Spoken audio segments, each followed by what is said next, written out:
Time for the 49ers Rush Podcast.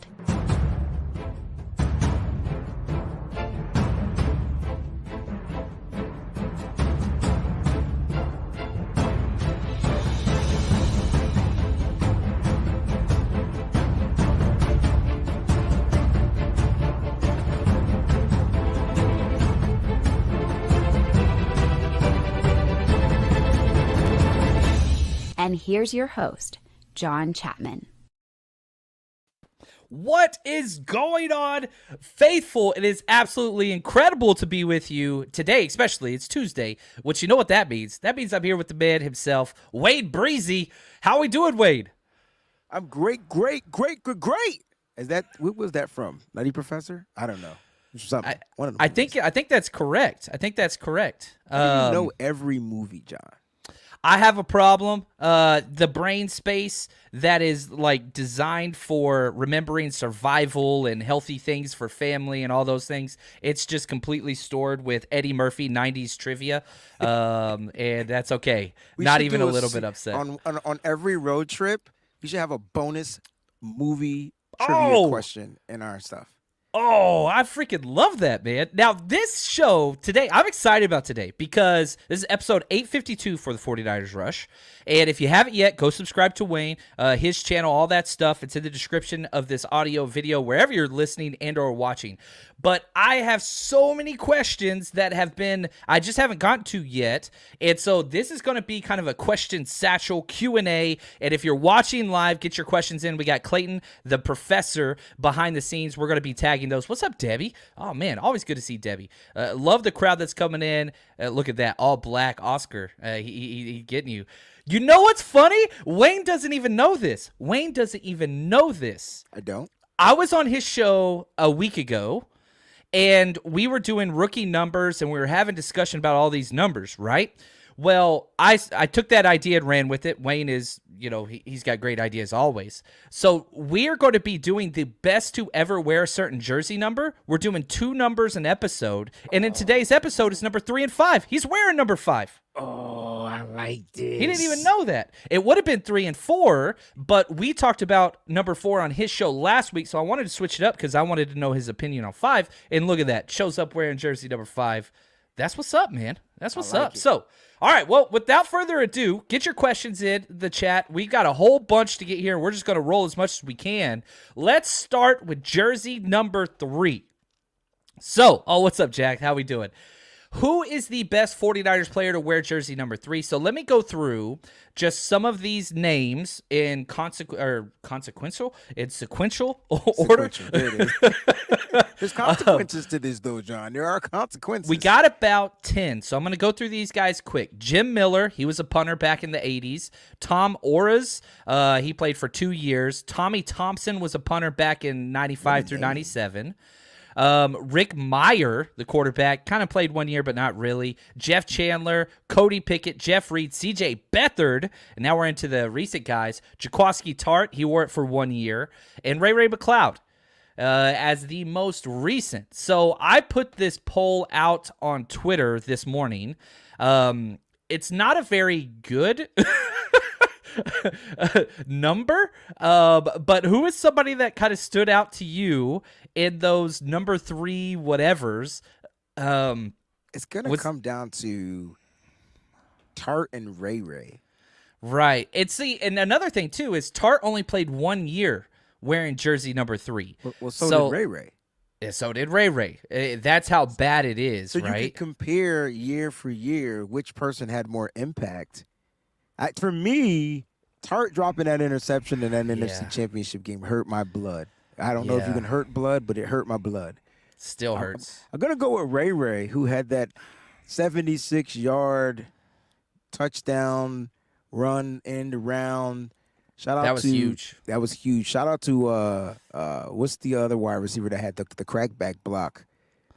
We just re-signed him. Willie Snead, the 5th. Willie Snead, Willie Snead. 4th. Yeah, shout out to him on the blocking. Wide receivers blocked really well on that play. Offensive line was great. I'm going to go with Ray. I like Ray, which is weird because I feel like Eddie said no, but Beathard was terrible. Yeah, he was bad. He was bad. But He was fun. He was tough. We should have named Beathard. You're right. We should have named him. But what's crazy is he's still in the NFL. Like he's a number Jaguar. 2 quarterback. It's interesting to me. The one thing that I would say, I don't know if this persuades you or changes anything, but if we look at Jim Miller, he was the punter for the 1981 Super Bowl team. Does that increase anything or take away anything, or you're just like, all right? Yeah, because he got a ring. I got a ring. And so, I mean, no Pro Bowls. It wasn't like he was like exceptional. He was just the punter on the team. I'm still going to go with my boy Ray. Man, I was wrong because I didn't even put Ray on the top 4 of this. I was wrong. Oh, you didn't have him in the poll questions? I didn't even have it because I was like 1 year. I was like, Tart, you got to include because everything you did beforehand. But I think you're right. I was wrong. I don't mind being wrong, but I feel like Ray's impact on this team going into year 2, final year of his contract. I know a lot of people feel like he might be on the bubble. I'm like, how can you put this man on the bubble? Like, he literally won a game for us. That one play helped us win that game. Question. You know what I mean? Yeah. If Ronnie Bell makes this roster, is there a way Ronnie Bell and Ray make the active 53 together? That's the toughest question. They're 12 wide receivers. They already cut one. You said last week we have too many damn receivers. You need to cut one of these guys and bring somebody else in. They do exactly that. Like, Wade, you have been on. I've got a couple questions in here that I even retweeted this morning, the Senior Bowl tweet, where they did like a piece on how the 49ers signed 5 Senior Bowl players. And I was like, Wayne was telling us the whole time. I'm just saying, man. The Senior Bowl is a great place to be because you get a really good you can kind of feel, once you understand your team, you can kind of feel who would be a 49er without even knowing if there was a formal interview or not. And unfortunately, the 49ers, you know, they're just drafted. They drafted late in this draft. So a lot of other guys that I saw could be 49ers, they just were never going to fall to that late in the 3rd round. No. But the Senior Bowl was really cool because you can see which players would shape out and kind of like fit the mold, and the culture, which I think is most important. And their skill set is great. What they could do on the field, how smart they are is great. Can they fit the culture of this team? I think that was really cool. So talking to some of those players, speaking of Ronnie Bell, I was so like, if it was any other person I interviewed got on camera, Ronnie Bell, I was so, I don't want to say starstruck. He was a Wolverine. It's the only thing I cared about. Yeah. Like, I didn't even know what to say other than, yo, man, like we talked about the Wolverines. That was it. I didn't even think about 49ers, but, you know, he took a couple photos with your boy. So Ronnie Bell was cool, calm, and collected. I feel like that even shows up on tape, right? Like you can. It shows up on tape. It's weird when you watch the coaches' film. Like you see how the players interact coming out of the huddle after the play. Personality comes across. The eye in the sky, it doesn't lie. And check this out. Nicholas Parra, the Godfather, he says, "What's up, brothers? Thanks for the super chat, Nick. Thanks for providing us with the best collab." Ooh, I like that. Not so much into the jersey numbers, but they must retire the real Go 80 in the entire NFL. I would like that, just like number 42 in Major League Baseball. I like that too. You know, we dropped my son off this morning. Every morning I drop my son off at football practice. And it's pretty cool. He goes to Muir in Pasadena, which is Jackie Robinson's high school. So every single morning, whenever I go to drop him off, I pass the 42 scoreboard on the baseball field, and I'm nostalgic, man. So like, I like that. You are nostalgic too. You very much so. It's an issue. It is an issue. It's a good thing. Nick, he weighs in on the Tart thing. He says the Tart drop goes down with Roger Craig's fumble. Oh, I don't know about that. The Giants play that prevented us from winning it all. Craig is great though. Tart.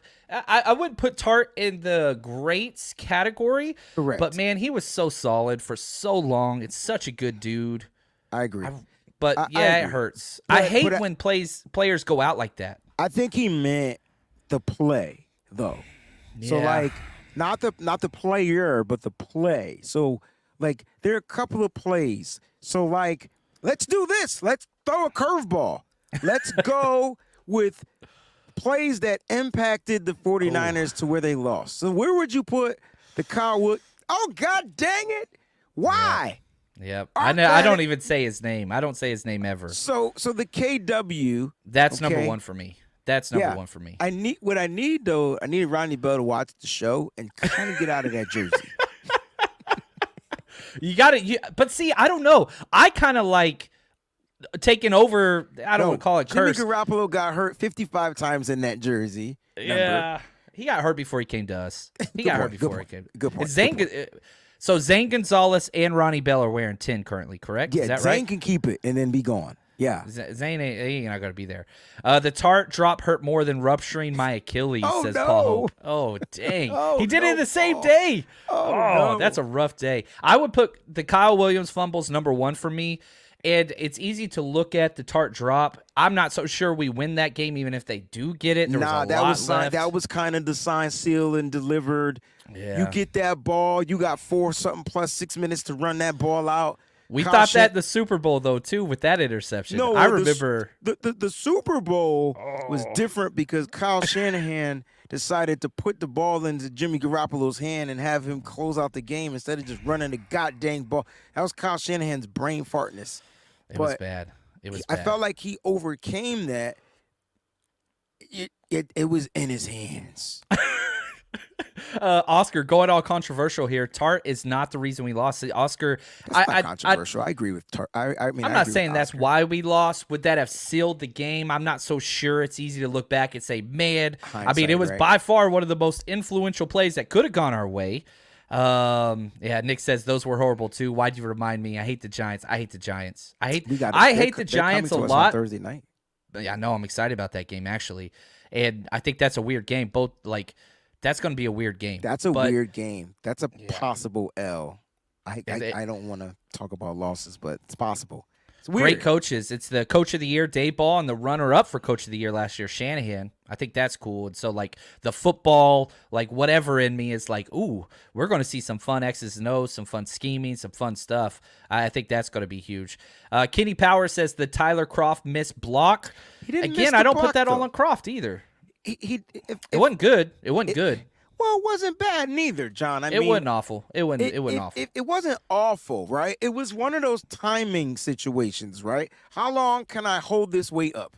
The patting the ball before he threw it, even though he was open. There's lots of things. I'm just saying for Kroft, I know he's going to get the blunt of it. I mean, you get Hassan Reddick and he goes around him. I get it because it happened on him.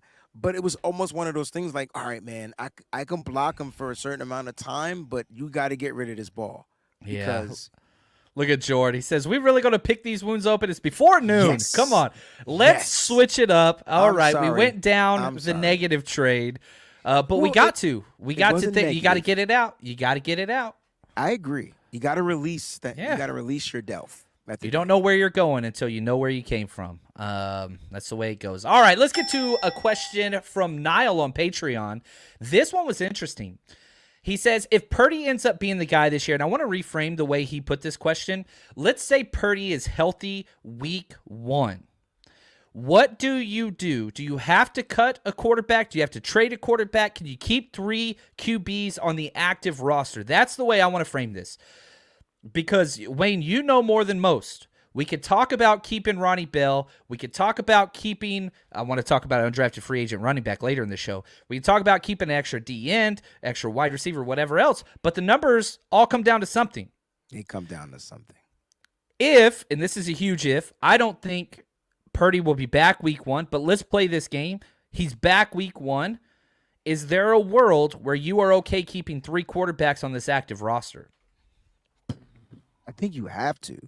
I do too. I don't think you want to, but you have 2 quarterbacks coming back from injury and 1 quarterback that came back from injury last year. But he came back throughout the season, which is in Sam Darnold. Then you got your veteran guy, right? And so there's 4 quarterbacks. I think you have to, even in a perfect world where Purdy comes back and returns for week 1 action. I think Trey Lance is your backup, and then your emergency guy would be Sam Darnold, and then you'll never kind of be in that situation you were in the NFC Championship. And so I'm kind of looking at it. But then when you do that, John, 5 receivers, 6 receivers, what are we doing? Less running backs. You got to lose taking something. Away? You got to lose something. And we're talking about extra linebackers, wide receivers, old linemen.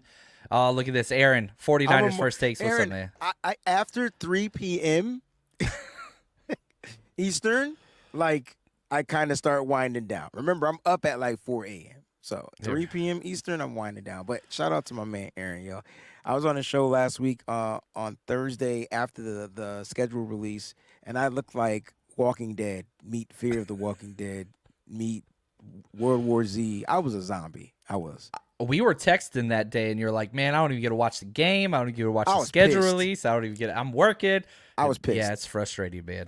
But we got you. Aaron, thank you so much for the super chat and all you do. Go check out 49ers First Takes if you haven't already. Let's do this, okay? Let's switch this up a little bit. I got a question from Deadpool76, which I just wanted to read that name. I like that name on Twitter. I heard there's a new Deadpool coming out too, by the way. Oh, is there? I'm totally down for that. I like original content. I think they do a good job. They do something different. He asked this question, again, going back to nostalgia. He talked about, is a good comp for D Winters, the 49ers rookie, Jamie Wilborn. Now, again, we're going back old school. Let me just pull up for those of you that don't know Jamie Wilborn. He was the 49ers linebacker, second-round pick in the 2001 draft. Came out of Vanderbilt, really, really smart guy. Played for the Niners for 5 years, bounced around. I think he had a 10-year career. But the question that was posed to me, and I like D Winters, the things that kind of came across for me was Winters is way faster, D Winters, but less explosive and powerful. Again, you look at the measurements and kind of the way D Winters plays. He gets there quick. He's not like your Patrick Willis blow people up and all that kind of stuff. So I put the explosiveness on Wilborn's side, but they are similar in a lot of ways. I don't know. What are your thoughts on D Winters' game? That now that we've had time to dive into it. I mean, you have to utilize what his strength is. His strength is speed, right? And so his strength is speed and his innate ability to get to the quarterback. I mean, I think that's kind of like what it comes down to. On occasion, he can drop in coverage and play like a safety with that type of speed. So, therefore, he can kind of get you a couple of interceptions. But he's kind of, I don't want to say he's undersized. He's a little undersized, a little short, right? But his speed, that's what you're gonna utilize his speed. And it would be amissive if Steve Wilks doesn't do that. We know Steve Wilks. Here's the one thing I'm 100% positive with Steve Wilks. He's going to blitz, which means he's going to be aggressive, which means he's counting and banking on his men to get home. You send more men than the men can block, somebody's getting home. And so I kind of like it, right? Look at and I know we're not talking about Jalen Graham. It's not his segment, but even with Jalen Graham, he doesn't have the same speed as a D Winters. But to me, he's more on track of where the ball's going to be. So I like the D Winters pick. I know his comp has been Dre Greenlaw, sort of here to say, because of his being able to drop back in coverage type of ability. But he's not going to hit you like Greenlaw. Now, I don't think anybody in the league hit you like Greenlaw should have been on the Patrick Willis, Navarro Bowman team. That would have been sick. Well, you remember Shanahan said that's Mike Tyson wearing a 49ers jersey. Right. It literally got a penalty for throwing uppercuts, which I think he hit the ball every time. I'm just going to be honest on that one. But, watch how they're working with their hands. I know people will be like, why are they boxing? Violent hands, baby. Violent hands. And I'll say this, too, just sticking with this. I know it's not his segment either. Robert Bill Jr., one of the things I walked away from his tape was his hands are incredible. Yeah. His hands are great. The best hands in the NFL from the defensive line perspective, Nick Bosa. And so going to a spot where he's already good at, he's got to get, better coaching, working with Trent, working with Bosa and all that stuff. I'm just saying, it's one of those underappreciated things, how good you are with your hands and using them as tools to get you where you want to go. And let's just go with it. Kali says, man, Jalen Graham I heard looked good. What are your thoughts real quick on Jalen Graham? And not so much him versus Winters, but he's a different type of linebacker. Different. Safety skills. Like, here's the thing, right? Remember how we were trying to convert Eric Reed into a linebacker? He's already built to play like that. Yeah. So you got the linebacker that can play safety. We tried to do that with Marcel Harris too, convert safety into a linebacker. DFF. He's already a linebacker, but he could play safety. And a lot of us wanted to draft Marte Malpu from Sacramento State, and they didn't, and they ended up going with Jalen Graham. And so you're getting that same type of ability to cover, to drop back, and to get to the ball. He's not a blitzer. He's not that guy. But you want somebody that's going to find the ball. He's a ball-seeking guy. That's who he is. I like that. One thing I would add is just keys. That dude is just a perfect key. And what I mean by that is, like, every play, you have like a read that you're looking for, whether it's the uncovered guard, the up back, whatever. It doesn't matter.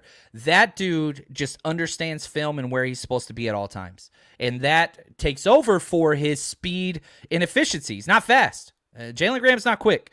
But whenever you have it up here, you can overcome a lot of those things. You guys remember, not to cut you off, but you remember Richard Sherman and how he didn't have the speed, but he had this, and so he would like aid and abet the quarterback. Go ahead and play with it. Think I don't got the cover skills. Don't think I can't play catch up if you want to.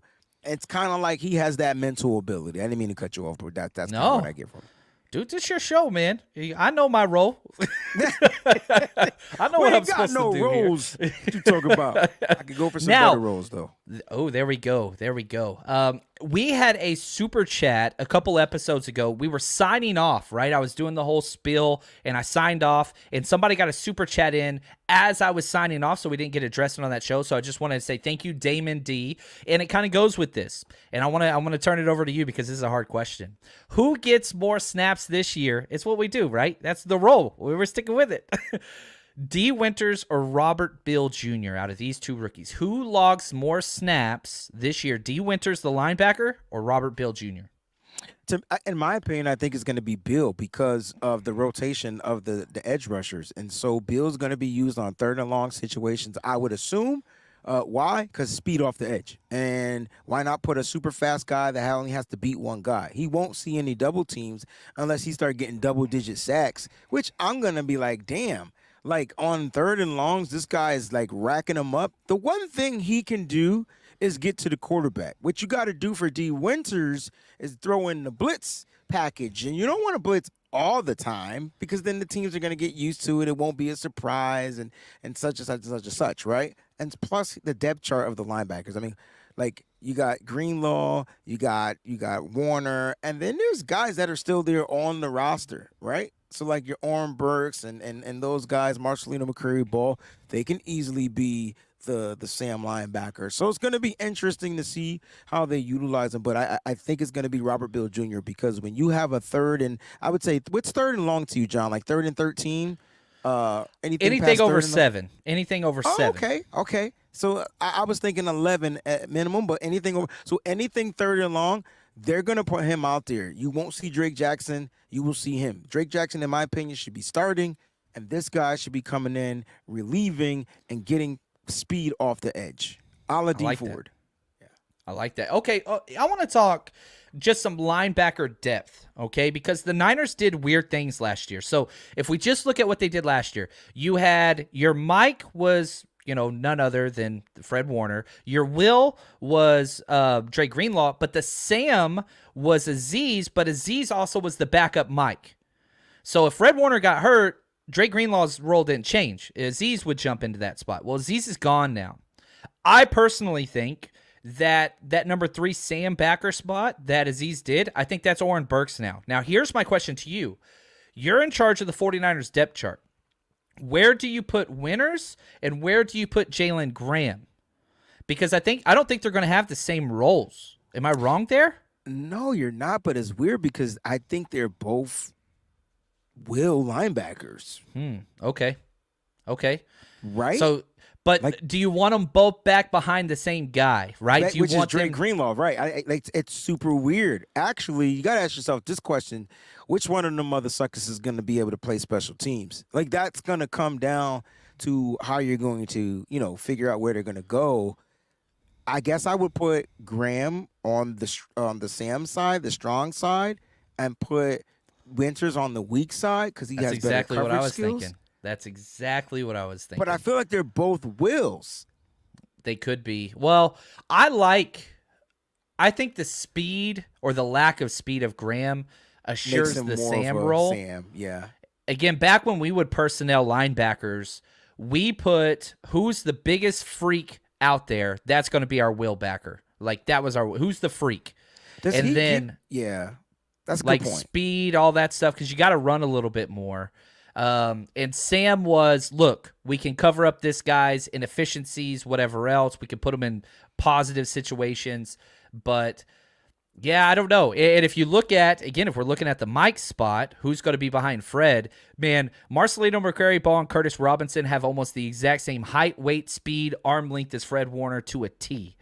And so, like, I feel like you're just too deep at every position now at the linebacker, and they're going to have to sort themselves out. But I don't know. It's something I was thinking off the top of my head. I feel like you answered that well. What's up? We got love for the NBA Jam shirt. I got my Penny Hardaway. There we go, my Shaq. I was a big Penny fan. I don't know if people need to know that, but it's what it is. It's what it is. Yeah, David, the linebacker, it's going to be tough out there, man. It's going to be tough. I don't think anybody's guaranteed a spot outside of Oren Burks. We'll see. It's gonna be crazy. OTAs will give us our first look, and then training camp is when they start ramping it up. Yeah, I like that. Now let's switch this. Not so much a question here, but we're doing, we're starting to do our 90-man roster breakdowns and background, all that stuff. I didn't know this. Keith Ishmael, the 49ers signed offensive lineman Keith Ishmael to a future reserved whatever. That dude was the 5th round pick that we traded for Trent Williams. Now, see, that I didn't know. I didn't know that either. I don't know how I missed it. I don't know, but I knew he was on this roster. And I remember I said I felt like this is why we weren't going to draft a center, because now you got your third string center. And so that I kind of made allude to that, and then I think they ended up bringing in some offensive linemen, undrafted guys that can kind of, play on the offensive line and possibly be like a center or not. Like I think Lucky Luciano is there. No, that's not his name. That's what I'm going to call him. And some of the other guys. But no, I did not know that's what that pick was. That's crazy. We traded a 5th, which was Keith Ishmael, and a future 3rd. That 3rd round pick the following year became Benjamin St. Juste, who's a corner. Oh, yeah. He's still on the team. I wanted to draft him. Yeah, he was that big, tall, long. I'm not gonna say he kind of comped the Keller Witherspoon guy, but he had a great ass Senior Bowl. That's when I was like, yo, we got to get this kid. I remember. I'm gonna crack up whenever we get him in like 2 years when his contract because it was expires. One of the guys that we were supposed to get. Yep. That's how it works. That's the way it works. All right, next thing, Mike Clay of ESPN. I really like this practice that he's doing. I disagree with most of his takes. Not the biggest ESPN fan, but that's okay. He went through and ranked the top 5 corners of every single NFL team. 49ers came in at number 24. Now, our top 5 corners, according to him, Charvarius Ward, Diamador Lenore, Isaiah Oliver, Womack, and Ambry Thomas. What are your initial reactions to the 49ers having the 24th best cornerback group? I'm not. It doesn't faze me because they're young, and so no one knows about them. Not a lot of big names. Not a lot of big names, and no one knows about them but us. Like, you get what I mean? And so if you want to downplay Ambry Thomas, cool. He didn't show up last season. Get it, 100%. And could he be hurt in the ranking? Absolutely. But after Ward and even Diamador Lenore going into year 3, I know he had a decent finish to year 2, a sustainable year 2. Like, can he make that leap and be a number 1? Because at the end of the day, Mooney Ward has, 2 more years left? And so you're still going to be looking to have a number 1. Is Diamador Lenore number 1? And he will never know because he has to be that number 2 guy. Or do the 49ers feel like they have a number 2 guy and Diamador Lenore is going to get shifted around? We don't know. We only know we have Mooney Ward, and he's the lock. And then after that, it's a big kind of like question mark. So right now, I feel like Diamo Lenore is going to go in as your number 2. But if he's playing better in the slot, better than Isaiah Oliver, there might be some shifting going around.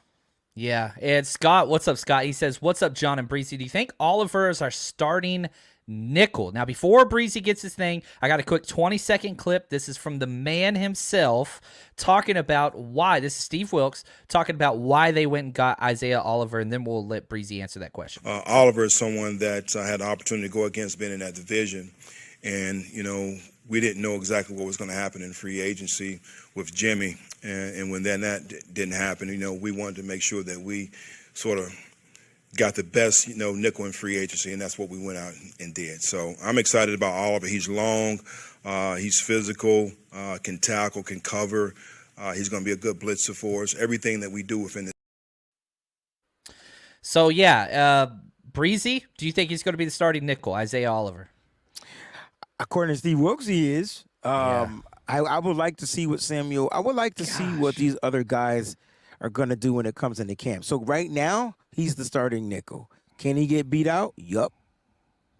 They paid him pretty good, but man, I just freaking love Samuel Womack. I love him. I just don't. I want him on the freaking field, man. But I get it. No, because he makes plays. I don't know how great. I don't know if he'll upgrade as an outside cover guy as of right now. I felt like, in my opinion, from my assessment on Samuel Womack III, it was just like the kitchen sink thrown at him his rookie year. And that's what you try to avoid as a head coach, right? You try to limit and kind of like, protect your players from being thrown. But he got thrown in the fire in that Atlanta game where he gave up that touchdown to was it Kyle Pitts? I mean, come on. It's fucking Kyle Pitts. I know he ain't have a touchdown all season. It was Kyle Pitts on a rookie. It's just, to me, I felt like he got thrown in the fire a little too early, John. But that doesn't mean that this kid is not going to refine himself and just prepare. He got year 1 and now year 2. And for some reason, is it me or the 49ers players, they certain players, they just don't go through the sophomore slump. They literally turn up. Demo, right? And I think if we're looking at the corner depth chart, I think your starters are Ward, Demo, and Isaiah Oliver. And I think Samuel Womack backs up all three. We saw him come off the bench and be the first outside corner. We saw him come off the bench and be the nickel after starting week 1 at the nickel spot. I think it's a 4-deep rotation. And also what's important to know, Darrell Luter Jr. was not even mentioned in the top 5. Would you put Darrell Luter Jr. ahead of Ambry Thomas on the depth chart already or no? I know I usually say I go with the experienced guy, but I think with Luter Jr., you're going to get a dog. So, I'm always for the dogs. I'm not saying Ambry isn't a dog. He just might be one of them passive dogs. But Darrell Luter, is it Darrell Luter Jr.? He's an aggressive dog. And I mean, he doesn't get beat deep, right? But he might get some flags. I'll leave it at that. He plays very physical. Yeah, that's true. Look at this, man. Phil, what's up, Phil? I've been working all morning on your Patreon Year 2, question. Phil. Year 2. I love it, man. Yeah, year 2. Here we go. Thank you for the super chat. Phil's the best, man. When will we see Nick Zakelj? Gold helmet guy, or close to it. I don't think he was officially a gold helmet guy. Where will he play? McKivitz and I forgot the other gold helmet guy. McKivitz, Trey Lance, Talanoa Hufanga. This year we had Jalen. Was it? Yeah, no, the tight end, Braden Willis. Oh, Braden Willis. Ji'Ayir Yes. Brown. Got you. So, are we going to see Nick Zakelj this year? And if so, what position? He's going to be your swing tackle. So here's what's going to happen. I think you're going to get McKivitz starting at the right. It just makes sense. Start McKivitz. He has the experience. You got to give him a shot. I think Zakelj takes his spot as the swing over Jalen Moore, over some of the Leroy Watts, and over some of those other guys that we have in there. And I think that's what they're going to have. Did you have him more as a guard? Because that seems to be where he took most of his snaps last year. But again, that's kind of his The attractive and unattractive thing about Nick Sikel is, man, he can play all 5 spots. That's a good point. But where do you put him at? Is he going to beat out John Feliciano? Is he going to beat out Matt Pryor? Is he going to beat out Jalen Moore? Is he going to beat? I think he has been ahead of Jason Poe. I don't know, man. I think a guard is probably where they want him. Okay. The question is, does he have to this year based on the type of contracts that we've given to some of these free agents? Yeah. So he could be another person that you stash for another year, right? And then once those 1-year contracts expire, he's gotten more experience, more time, and then boom. Yeah, there we go. Now, before we get to some more questions and some more stuff coming through, I do want to let everybody know, 49ersrushroadtrip.com. We've got a lot of trips coming this upcoming year. Let's get the details come out Thursday. The site will be live Thursday. You'll be able to buy your tickets. We're doing a lot of fun games, man. So the ones that we are confirmed on, week 1 at Pittsburgh will be there. Week 5 at home versus the Cowboys will be there. Week 7, Minnesota for Monday Night Football. Week 10, Jacksonville. Week 12, Seattle, that Thanksgiving Day. We're going to do a Thanksgiving tailgate up there. And then Week 15 at Arizona. That's the ones that we have confirmation now. I'm working through the details. We're working through all those things. Pittsburgh's almost completely locked up. We're going to have a great time in Pittsburgh, man. But if you haven't yet, if you're around any of those things, you come party with us. What's up, Jax, I love it. 49ersrushroadtrip.com. Just remember that Thursday, the site will be live with tickets available to be purchased. And we're going to do early bird pricing to reward the listeners of this show and Wayne Show. So you want to save some money on those tickets. And a lot of our tailgates, it's all you can eat. Food, drinks, liquor, all that stuff. And you party with us. We do giveaways. We do too much. How you feeling about the road trips this year, Wayne? We're going to have a funky good time, in the words of my long-lost cousin, James Brown. We're going to have a funky good time. I can't wait. I love James Brown. Back to, we talked Jamie Robinson, right? Played by the same actor, the Jackie Robinson. Yeah, just saying. One of my favorite shows, man. One of my favorite movies. Chadwick, that, so good, so good. So look at that, Kim. 3 Danes coming all the way from, coming to Seattle. I love it. We messaged this morning. I'm excited to hang out again. We hung out in Vegas last year. That was a blast. All right, here we go. Wayne, I'm doing some research. I get an email asking, what are the chances we have another stud undrafted free agent running back in this Kalen LeBourne guy? Is he for real? And so I admit I haven't watched much film on him, so I start doing my research. So I type in Kalen LeBourne Pro Day. I'm getting all these measurements. I'm scrolling through this article, and I scroll to the bottom of the article, and guess what I saw? What? Wayne P. Brown. I was reading your damn article. I didn't even know it.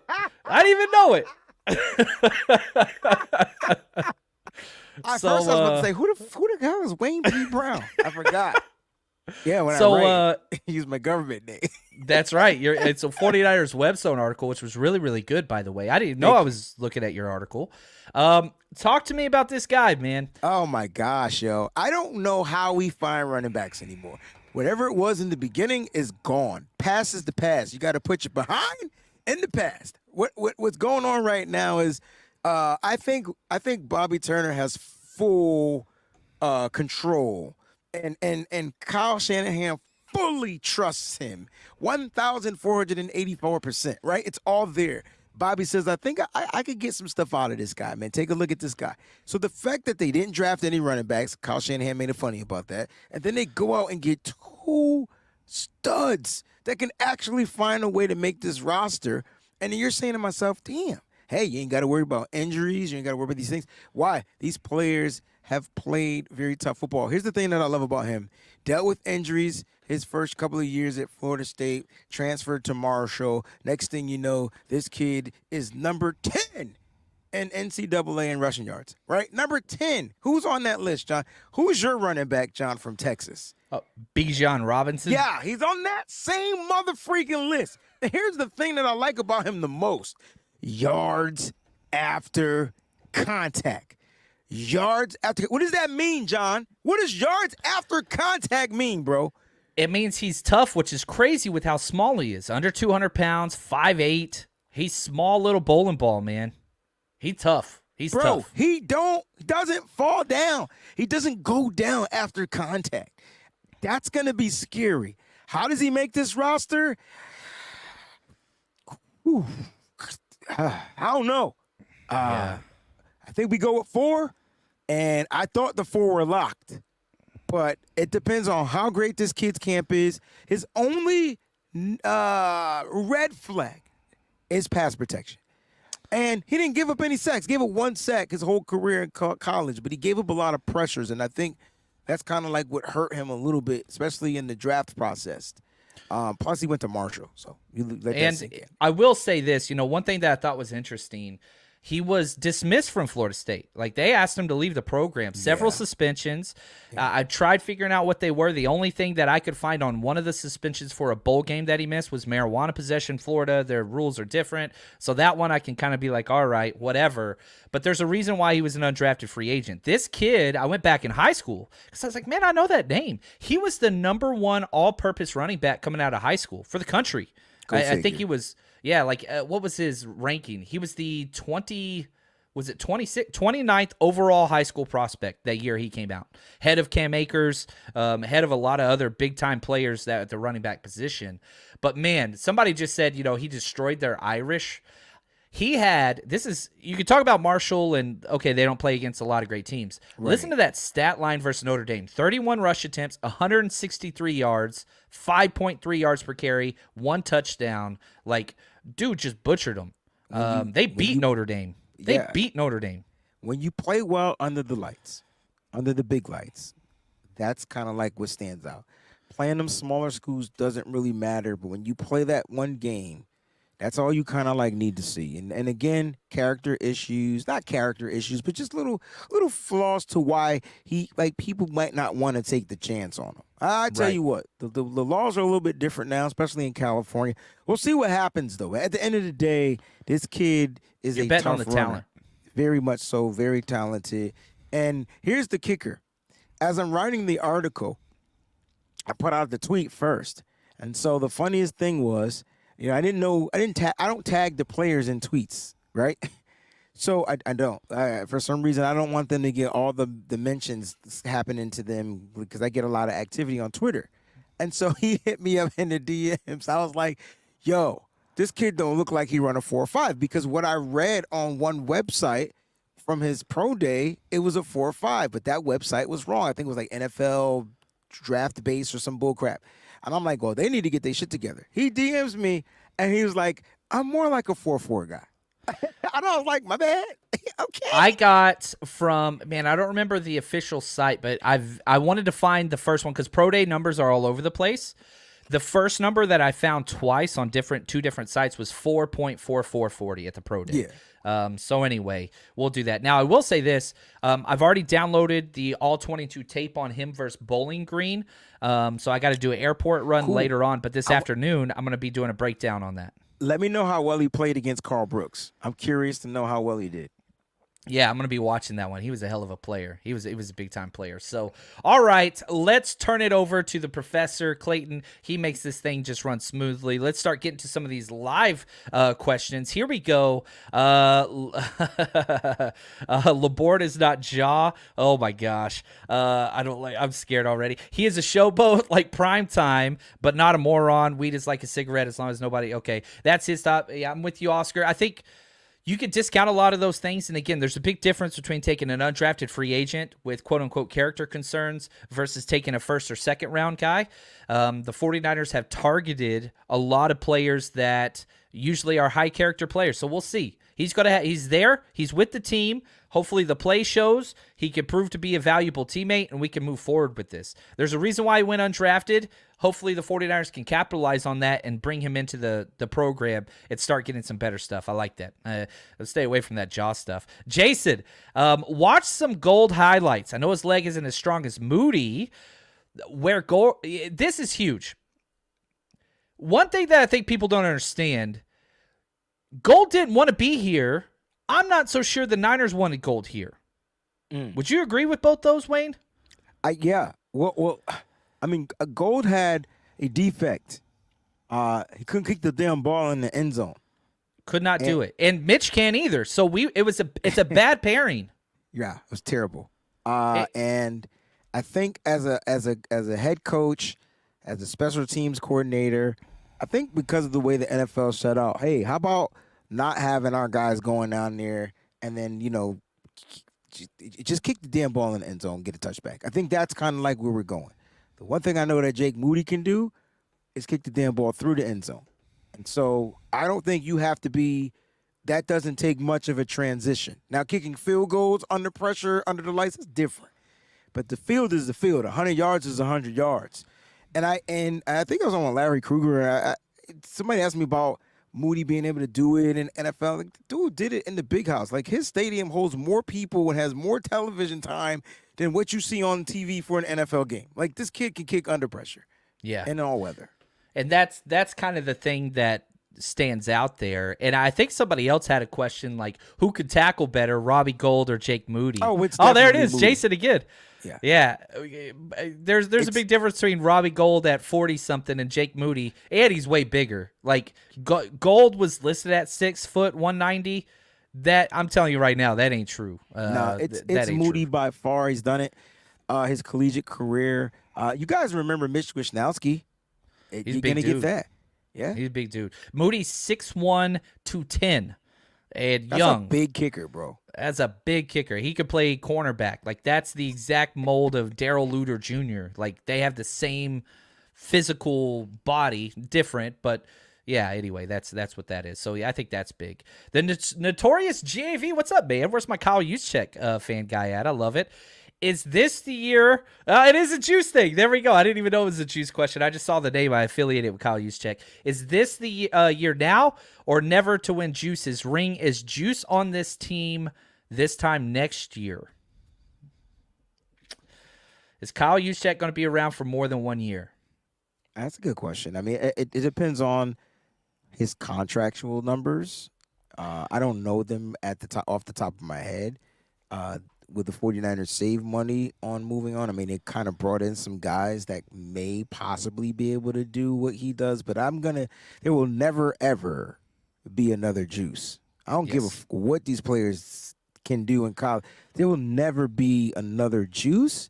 So I think you want to tread lightly on that, and if you can get him to play football as long as you can with keeping the cap number low, I think you rock with it until Juice is ready to walk away from the game. So I think he retires as a 49er. He revived his career as a 49er, and I think he goes out. He's one of those Iron Men that's going to go out as a Niner. I wouldn't try to replace him because you're saying it's $6 million on the cap. That's $6 million is nothing. I think this is a Kyle Juszczyk question, to be honest with you. I think it's up to Juszczyk. If Juszczyk wants to be here, he's going to be here. Kyle loves him, and I don't think that's going to change. Especially with all these young quarterbacks, Kyle Juszczyk helps them out almost as much as anybody, just a huge security comfort blanket. So there is an option to get out, but again, I think this is all based on Kyle Juszczyk. I think Kyle Shanahan, John Lynch have that conversation. Juice, how much longer you want to play, buddy? And if he says, yeah, I still got some more time in me, which I don't know if you saw the pictures of him working out. I mean, good Lord, man. God, he's in the best shape of his career. And it was somewhere in West Virginia or something, but he looked good. Damn. I was like, okay. Yeah, he's freaking jacked. So I think that's a use. I don't think that the 49ers are planning to supplant him. However, there are players on this roster with a fullback capability. Jack Coletto, who came here, had lots of options as an undrafted free agent. Sean Payton really, really wanted him. He chose us. And also Braden Willis, whenever I watched his tape before we drafted him, I said fullback could be his next spot.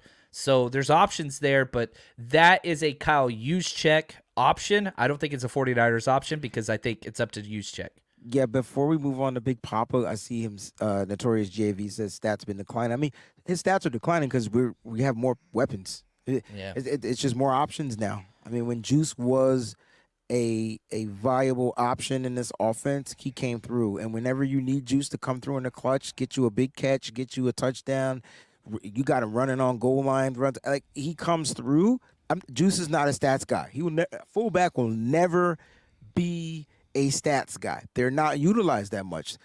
Hell, 30 of the 32 teams probably don't even use a fullback. I think what Kyle Shanahan has done with Juice, I think a lot of teams might kind of conform to that. But I don't think you need stats from Juice. You just need him to make sure he's making the right blocks. He's got the highest degree of difficulty of blocks every damn play, too. Every It's play. no easy blocks for him. Yeah, that's why I don't think you move on from him. I think you let him move on from the game, like you said. Yep, and he's not a captain, but he's a captain. You know what I'm saying? He's the honorary captain. I don't think a fullback can be. When he talks, people listen, and he's a lead by example character. I mean, there's no flaws. There's no flaws to that human being. Yeah, right there. Way more than a fullback. Agreed. I never thought I would have to be persuading you, Notorious GAV, on Kyle Juszczyk, but I love you, man. Appreciate what you do.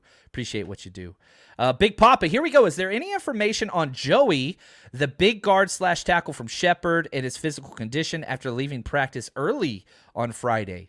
I haven't gotten an update, so they're so bad about that, and they're not going to let that out. The only thing I could, it's smart on their half. Yeah, it does them no good because the NFL puts rules on how you have to report injuries during season, during training camp. Right now, those are completely different rules. Kyle Shanahan, as we know, will push every single rule all the way possible without breaking it. There it is. So you're not going to get anything unless it comes from Joey or his agent. I hope he's all right. I don't know where he should play. I would prefer him to play tackle, but his build, I would say guard. It's the Nick Zickell argument all over again. Yeah, he has shorter arms, if I'm not mistaken, right? Yeah, for a tackle, yes. But the Niners always go with short arm guys. Okay. They don't care about that near as much as other people do, but whatever. David, any chance we see Armstead back at defensive end with the uncertainty at the edge position? Armstead, Hargrave, Kinlaw, Bosa on running downs. I'm going to let you take my first inclination is I don't think so. I think Armstead is a win inside. When he moved inside, this defense went to elite real quick. Yeah, it did. I think if they ask him to do that, I think the type of a person he is, he will be willing to. I don't think this is what he's going to do. But again, if they come to him, hey, man, would you mind doing such and such, blah, blah, blah, blah. But I think the team, I think Steve Wilkes, I think the defense, I think they're going to bank on Drake Jackson. They're going to bank on their second-round pick. And there's nothing wrong with that, right? Now, you can throw this kid in there. They said he got bigger, John. So they said he got bigger, he gained weight, he gained muscle. Like this is what you needed. You need the one thing we said that our rookies needed to do that the 49ers were kind of set up to do for certain rookies in their position is allow them to redshirt. And I know that's not what John Lynch said. I know he says that. No, when we draft players, we expect them to play. That's BS. The system is like a farm team. It's set up for you to be in the system, but when we call your number, when you're ready, we'll call your number. I think that's how the 49ers are going to continue. And that's why I said just get the 25-year to life contracts ready. I'm cool if Kyle Shanahan is the coach until I go on to glory. Like, I'm cool with it. Sign me up. I'm with you. Ed, you remember the second year, John Lynch said, and most of when John Lynch talks, it's word salad. Like, I'll watch a whole press conference. I'm like, what the hell did we get out of this? But I think it was his second year. He's like, our first year here, we were just drafting guys because we didn't have people that could play in our system. The second year, he said, we transitioned instead of guys that could play now into, what was the word that he used?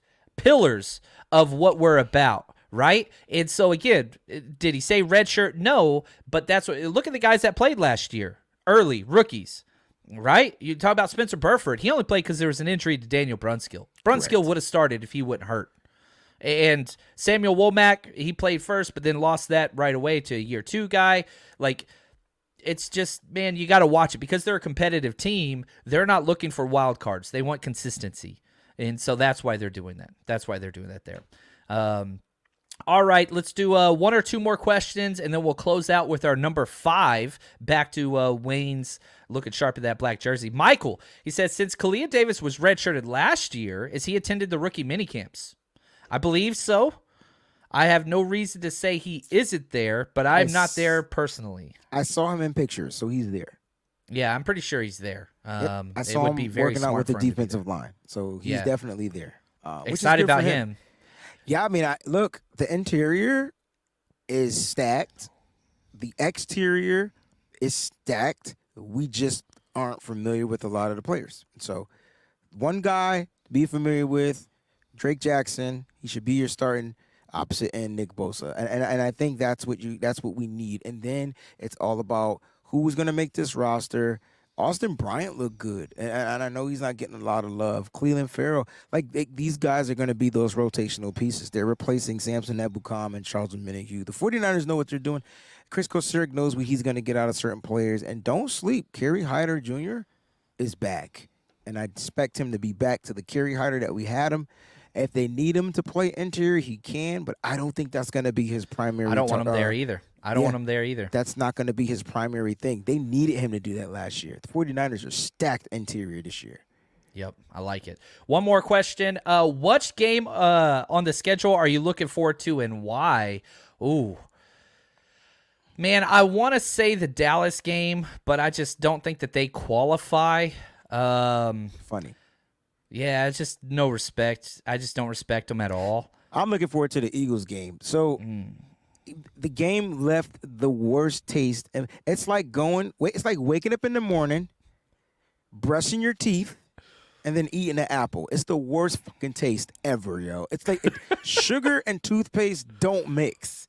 And I know you rinse your mouth out, I'm sure, but it's something about how the toothpaste still resonates in your mouth. And so it was a bad taste. It was a bad taste. I think the 49ers go on the road, and they find a way to leave a bad taste in Philly. There we go. I like that. I want to say, I'm going to be weird here. I'm going to say the Jacksonville game. Ooh. Because I want to see how the 49ers play against one of these young beast quarterbacks that throws the ball deep, that can kind of move his legs, all that stuff. I think that's going to be a fun game. It's going to be fun. They kind of showed and Trent you that, Baalke. though, We got the Trent Baalke Bowl. They showed you that against Justin Herbert when they beat him. That's true. He was missing his wide receivers, I believe, but who cares? They still beat him. Yeah, I like that. All right, here we go. Oh, go ahead. Shoot. No, he said toothpaste and OJ. Toothpaste and sugar. It's just the sugar. Doesn't matter. Might as well be eating mint chips from Girl Scouts. Mint chips? Trash. Oh, the cookies. Yeah, those are trash, man. It's just sugar-flavored toothpaste. That's all that is. All right. Hey, John, what do you think we go against the NFC East this year? Ooh. Never mind. Save it for my show. Ooh. I just got something to do on the show for Friday. Ooh. That's a fun one. Yeah. All right, let's talk about jersey number 5 all time. Only 6 players have worn the number 5 jersey, and almost all of them are recently. Trey Lance, obviously now. Chase McLaughlin, you remember him? I do remember Chase. The kick. Bradley Pinion. We're just sticking with all these kickers. David Carr, even though he didn't play for us, he was with us. He wore number 5. Jeff Garcia, baby. It's got to be Jeff, man. It's got to be Jeff Brockhouse. It's got to be Jeff Garcia, right? It's got to be Jeff Garcia. That's easy. Here's one of the but Pinion is my number 2. Oh, yeah, I think that would be correct as well. So, Pro Football Reference does this AV approximated value based on what they do, and so I look up all these number 5s, and they give them numbers. So, to put this into perspective, Jeff Garcia has a 75, Bradley Pinion a 6, Trey Lance 4, Chase McLaughlin 1, David Carr 0, and for the first time, I've never even seen this. Jeff Brockhouse has a -1 approximate value. And I was like, what? I never knew there were negative grades. So then I looked up how many players have a negative grade for the 49ers for their career, and there are 5 of them. Ooh. 5. 4 are kickers. Yeah, never heard of most of these guys. But one of them's a quarterback. Could you this is impossible question. You want to guess which quarterback had Jim a negative? Druckenmiller. It's Nope, gotta be not him.